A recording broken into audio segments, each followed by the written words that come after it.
Hello and welcome to StarCraft. My name's Pig and today we'll be doing part 2 of my video trying to help you figure out which race is the best match for you. Today we'll be talking about Terran. The human race of StarCraft, the Terran, excel at long-range combat, yet are relatively fragile in close quarters. Because of this, Terran starts to play out as a very positioning and siege-based race, aiming to use the terrain to their advantage and gun down their opponents before they can close with them.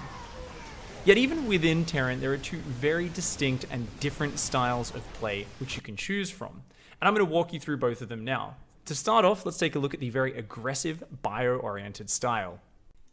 Terran bioplay is so named because it is based all around biological units. These Marines, your basic trooper, as well as your Marauders, supported by Medivacs. Now, Marines and Marauders can use Stimpaks, which sacrifice some hit points in order to give them a big movement speed and attack speed boost, allowing you to do all sorts of crazy, aggressive, and fancy things. This allows you to do a lot of micro. That is individually controlling your units to get value out of them. And whilst you do sacrifice hit points to use that Stimpak, and it only gives you a temporary boost, that's why these Medivacs are here to heal up your units afterwards.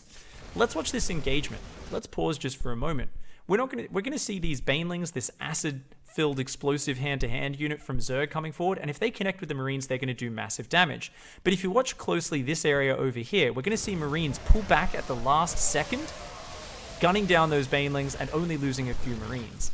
This is the sort of cool micro that you can do as a Terran player with your bio, and there's pretty much unlimited amounts of damage you can get and extra kind of bonuses from how you control your units. You can focus fire the most important enemy units. You can spread your units away from threats like we saw just there. There is so much potential when you're playing bio. Now, not only that, but you can also outposition your opponent. Because you're so mobile with this style, you often can attack many areas at once. Notice the Terran darts in here, kills this hatchery, and then withdraws. If we fast forward a little bit, we're also going to see drop play. This is such an important characteristic of bio play. This Medivac is going to load up 8 Marines and boost its way down the right-hand side of the map into the undefended main base. The classic 1-2 punch here. This move distracts in the main base, and as the Zerg moves to respond, pulling his units up into this main, the main army of Terran pushes in and once again snipes this constructing hatchery from Zerg. This is Terran bioplay in a nutshell. You're hitting multiple areas, you're microing as much as you want to get as much value out of those units, and you're constantly putting pressure on your opponent. Now let's go and take a look at the mech style, which is a little bit more patient, defensive, and leads up to a much more powerful end game. Mech is characterized by building a much more expensive, long-term army out of these factories, but it takes a very long time to build up. You're focusing your army around these units here, the siege tank, which can make itself immobile by sieging up, giving it a massive boost to its range as well as huge splash damage.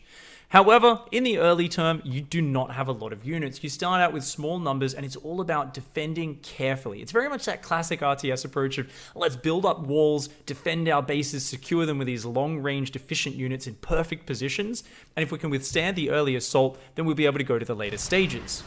In this particular example, we see this same situation, just a few of these high-tech mech units under assault from a massive Zerg force. It looks like the Terran's about to crumble, but with this siege tank in the north sitting nice and far back, as well as a cleverly positioned siege tank here on the high ground moving to siege up on that ledge, the Terran is going to be able to withstand this push using just a few exceptionally valuable high-tech mech units, and he forces the Zerg to retreat. That's a lot of what this ends up being about as a mech player. You've got to try and defend the early onslaught, use very technical defense, build some nice wall-offs, and once you build up, that's where you get to really get in your element.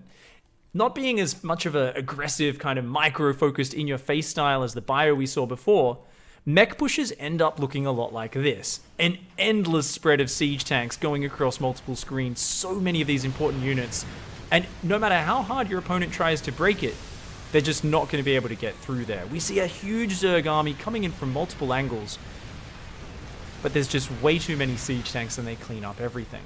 The long-term build-up and cost efficiency of mech, as well as these very methodical, slow pushes where you simply build an endless siege tank line which can't be broken, that is what mech is all about.